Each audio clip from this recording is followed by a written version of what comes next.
John Mateer is going to be one of the best quarterbacks in the country in 2025.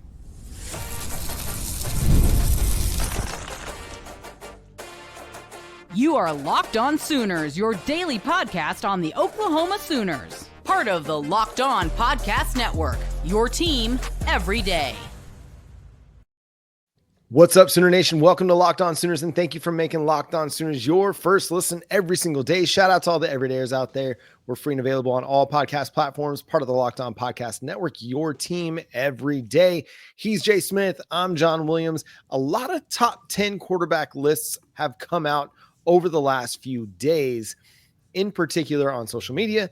And one, John Mateer, has been featured on a lot of those, Jay. Yeah, welcome to list season. As you all know, People most love spring lists. games. Hey, spring games are about to finish up, or Crimson Combines, or spring practices, whatever you want to call it. Most schools are done with their practices either this week or next. And what they're doing now is you're going to have everybody in the media, everybody on the outlets. Heck, me and John, we're going to all put together a list and just throw a random list out there of who we rank in every single position. Why? Because we're all bored and we all are looking for content to talk about and give you guys things to talk about. And so expect a lot of reactions from us over the next couple of weeks. But looking at this current one, I see Bud Elliott's got a nice little list going on. I see On Three Guys, my guy Andy Staples. He's one of my favorites. He's got a list. Ari Weiserman's out here talking at the side of his neck. You got everything that you're looking for. It's the best part of the year. It's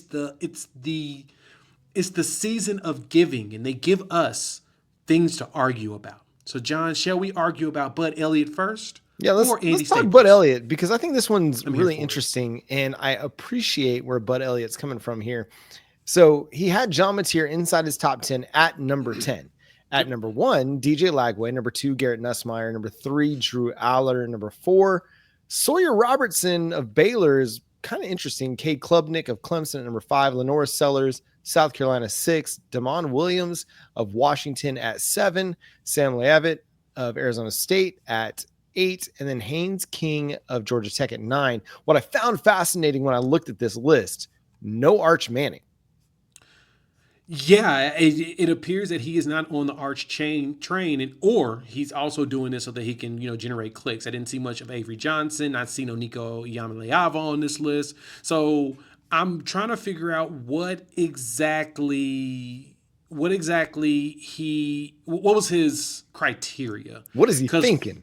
Yeah, because for me, my criteria when I look at returning quarterbacks is, did you put up numbers last year? Regardless of competition, did you put up numbers? What type of weapons do you have around you? What type, based upon the organization itself? And at the same time, what is your ceiling? I want to understand what the ceilings are. And so with some of these names, like Damon Williams is an interesting one. What about him makes you think he should be above John Mateer, who we've seen put up almost 4,000 yards and 44 touchdowns, someone who's put up numbers? What is it about Damon Williams that makes him deserve to be that high? Is it just because you think he has a very high ceiling, or what? Sam Leavitt, I like that he's a gamer. I don't see him as a top 10 guy yet. Haynes King, that one to me is a very wild. We have enough data on King to understand that he is not a top 10 quarterback in college football. Nothing about him is. The Sawyer Robertson one is intriguing. Clay Klubnik, to me, should be higher. I don't understand why Lagway is above Garrett Nussmeier, but at the same time, we didn't get a full year out of him. It's got to be potential there. So I understand. The Drew Aller one is also interesting. Everyone loves Drew Aller, John. Former 5-star quarterback.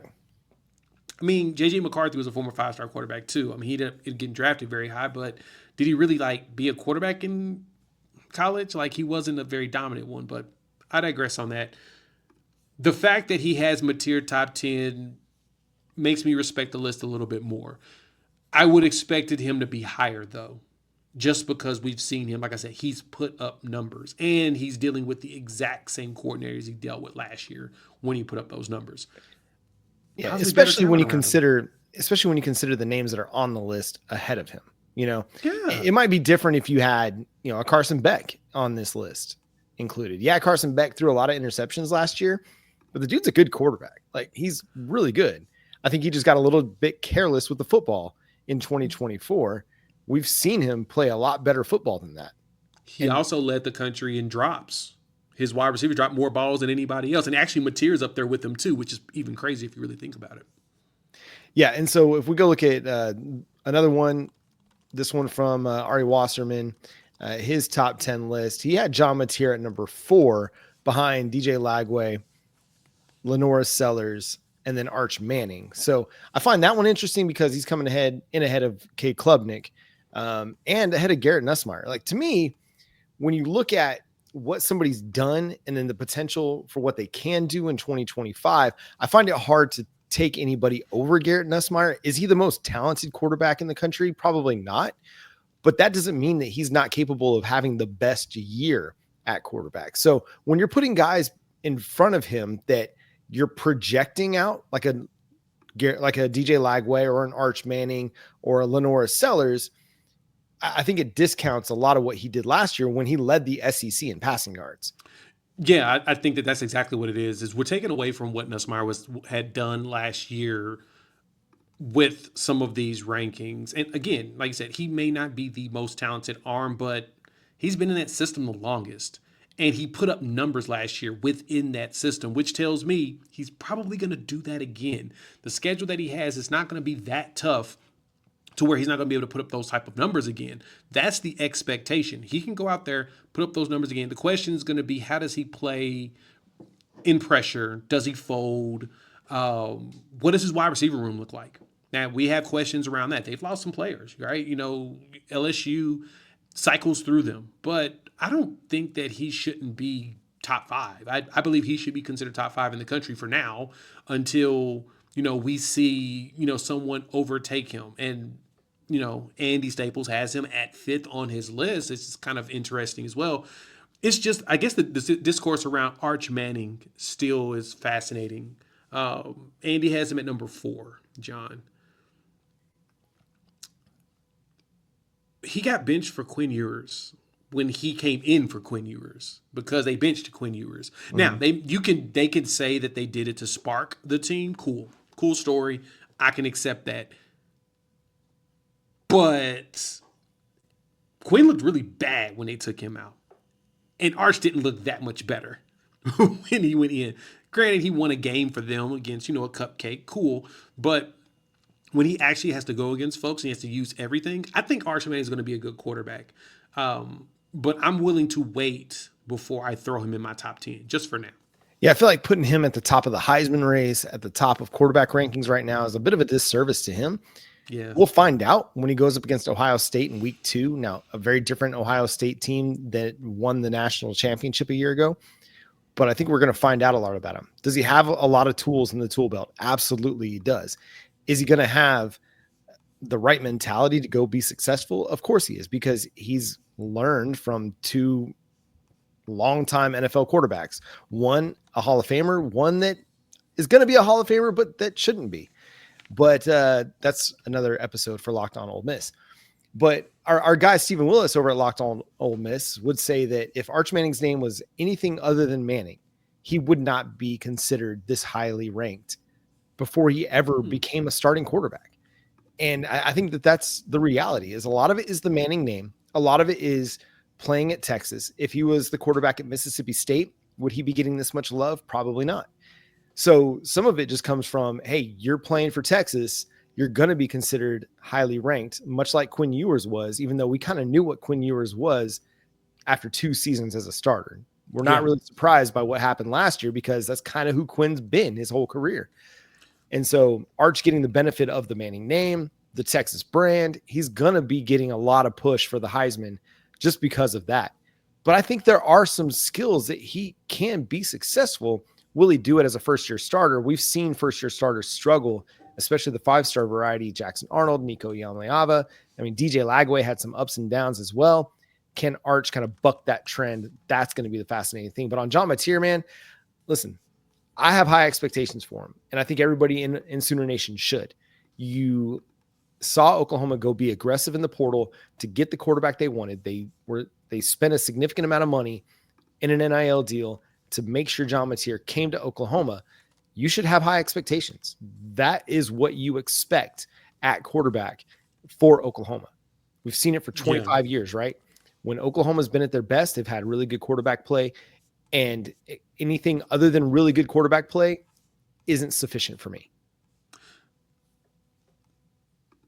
Spot on. There you go. All right. It's Hey, spot on. you know who else is it's a little bit excited about another position group? We'll talk offensive line and what one Lane Johnson had to say coming up next here on Locked On Sooners. This message is from sponsor Intuit TurboTax. Taxes are waiting and wondering and worrying if you're going to get any money back. And then waiting, wondering, and worrying some more. Now, Taxes is matching with a TurboTax expert who can do your taxes as soon as today. An expert who gives your taxes their undivided attention as they work on your return while you get real-time updates on their progress so you can focus on your day. An expert who will find you every deduction possible and file every form, every investment, everything with 100% accuracy. Also, you can get the most money back guaranteed. No waiting, no wondering, no worries. Now, this is Taxes. Get an expert now on TurboTax.com. Disclaimer, only available with TurboTax Live full service.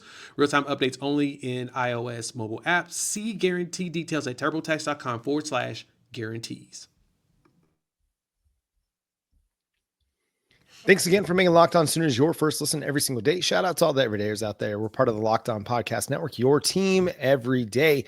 So the offensive line has been a place of positive buzz this offseason as one, they've stayed healthy. That's a really critical part to that unit's development and improving from 2024. But Lane Johnson, Oklahoma Sooner legend, Philadelphia Eagles Super Bowl winner, two-time NFL All-Pro, future Hall of Famer, one of the best offensive linemen in the NFL. As a Dallas Cowboys fan, it pains me to say that. As an Oklahoma Sooner fan, this man's opinion is law. Lane Johnson joined the Oklahoma Breakdown and spoke about the offensive line's improvement and their play this spring and is very encouraged by what he's seen, Jay.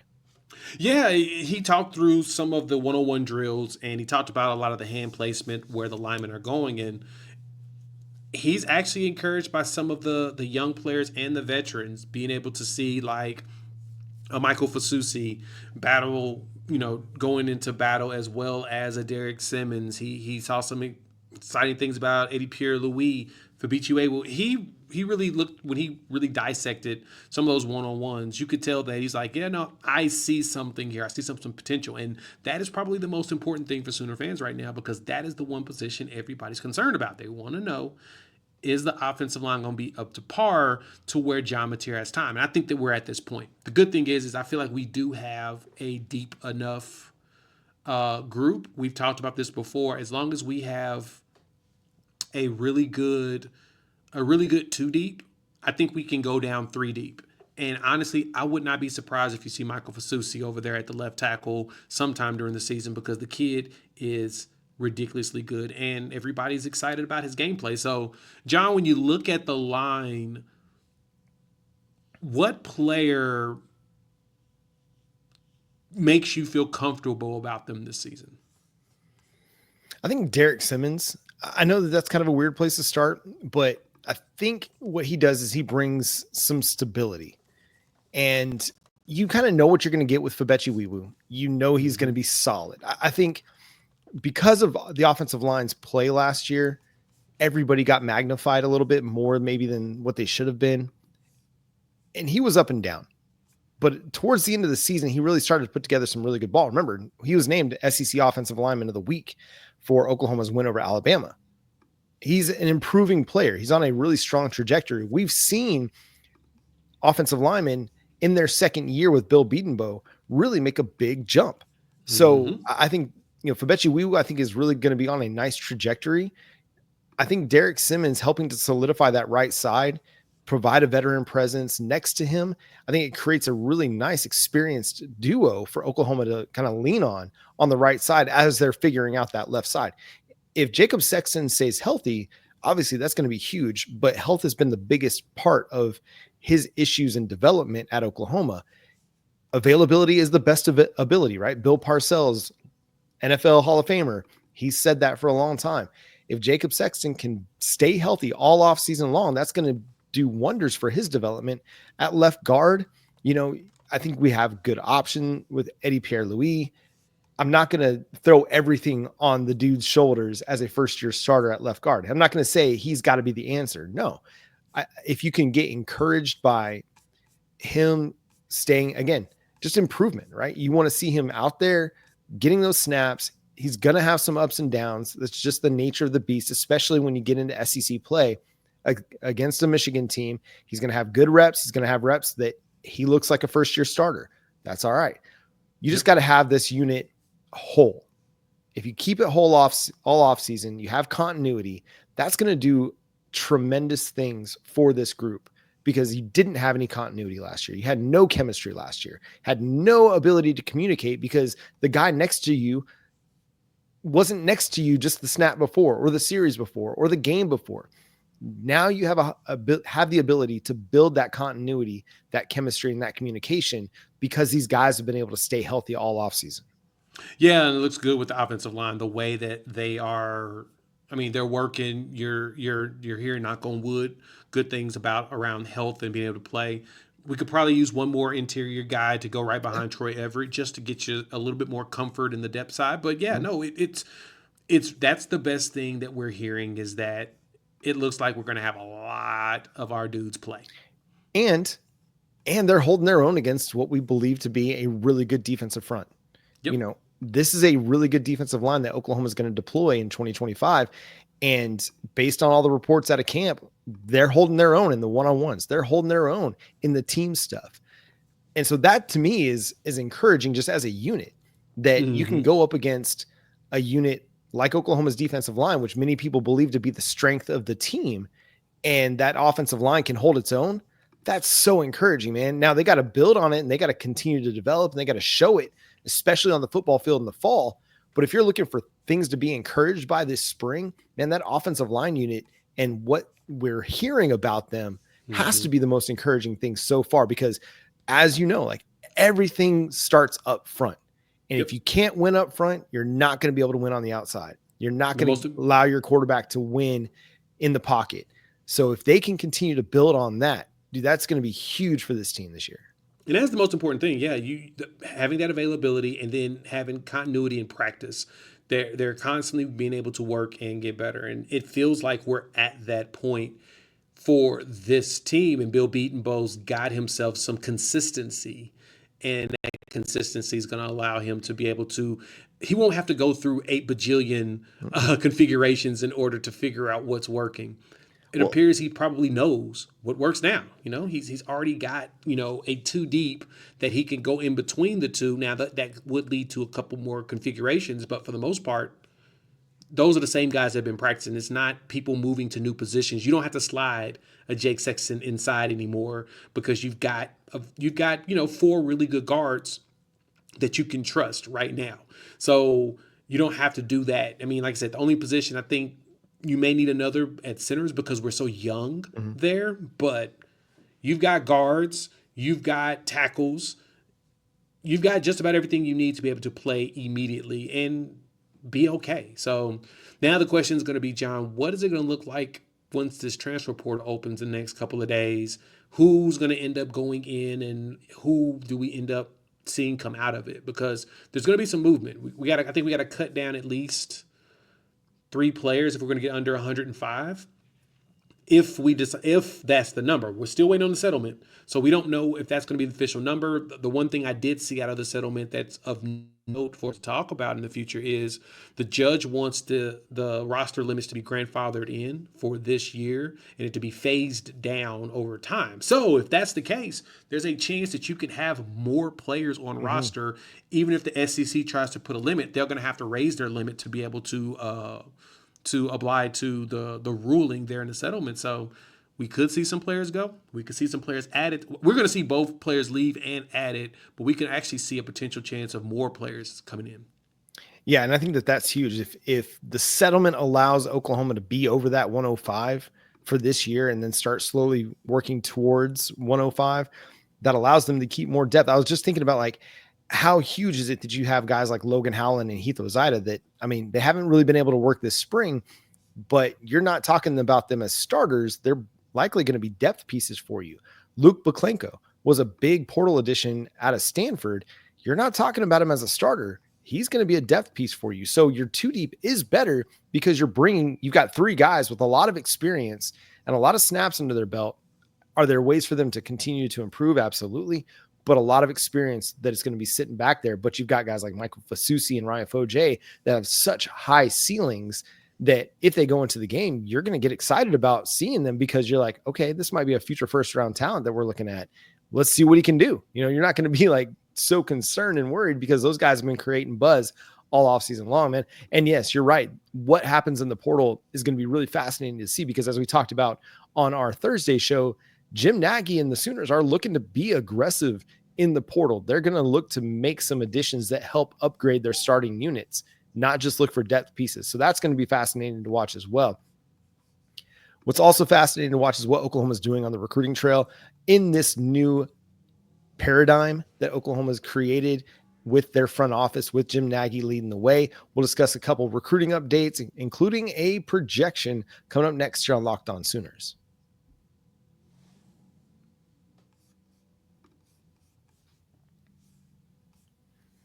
Again, thanks for making Locked On Sooners your first listen every single day. Shout out to all the everydayers out there tuning in and subscribe to the show wherever you get your podcasts. We're part of the Locked On Podcast Network, your team every day. Jay, let's start with the 2026 class because that's the more relevant class, I guess we could say, because their early signing period is now just 8 months away. And the 2027 class will have a projection to discuss coming up a little bit later.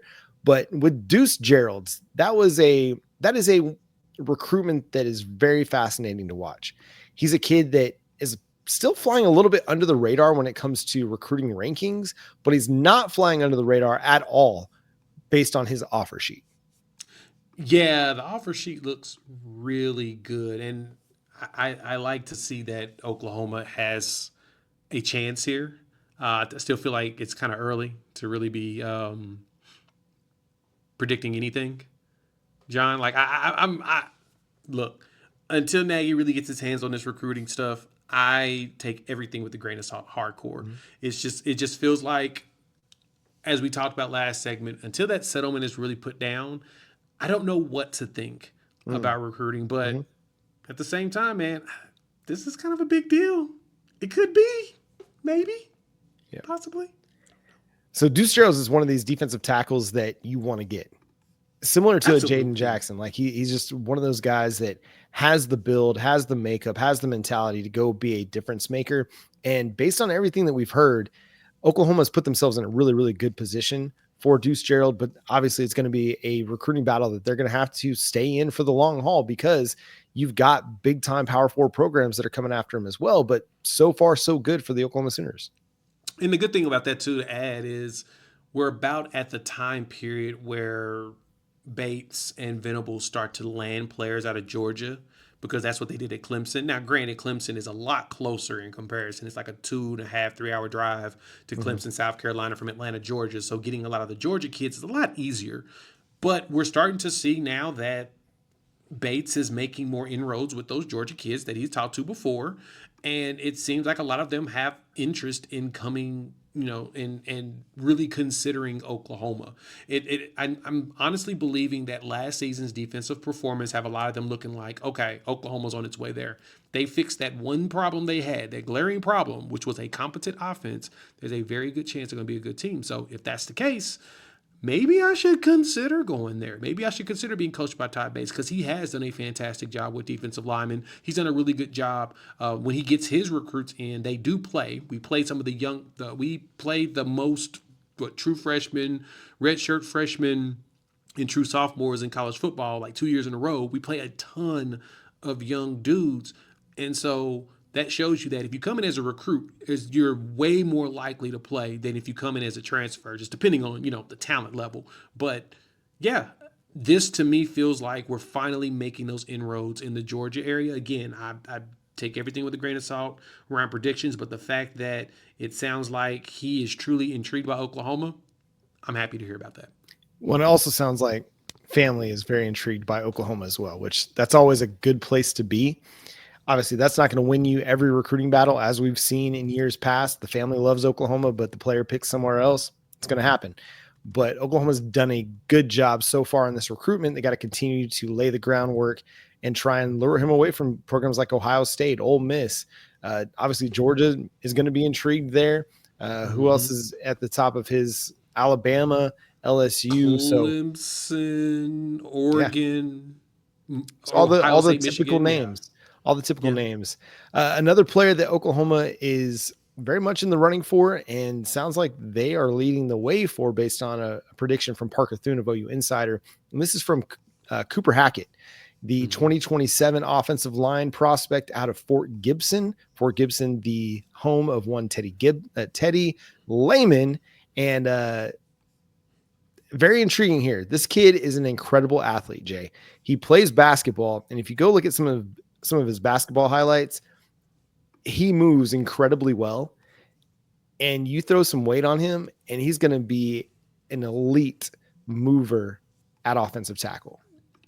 I 100% agree. And it's crazy because only 2 sites have him ranked right now. 247 doesn't, either is ESPN, but Rivals has him as a top 200 prospect, number 17 offensive tackle, but On3 loves him. Number 4 offensive tackle, number 19 player in the country. So the expectation there is he could potentially end up being a 5-star as the cycle goes on. 6'7", 250 pounds. So he's got a lot more weight to gain, but he's also a 2027. So he is only roughly 16 years old, 15, 16 years old. So as he continues to develop and grow, he could end up being one of the top tackles, the offensive lineman in the country. And if Oklahoma can land him, that'll be another 5-star you can add on to, Bill Beatonbow's lapel of players that he's brought in, and just kind of show that he's really good at freakishly athletic guys.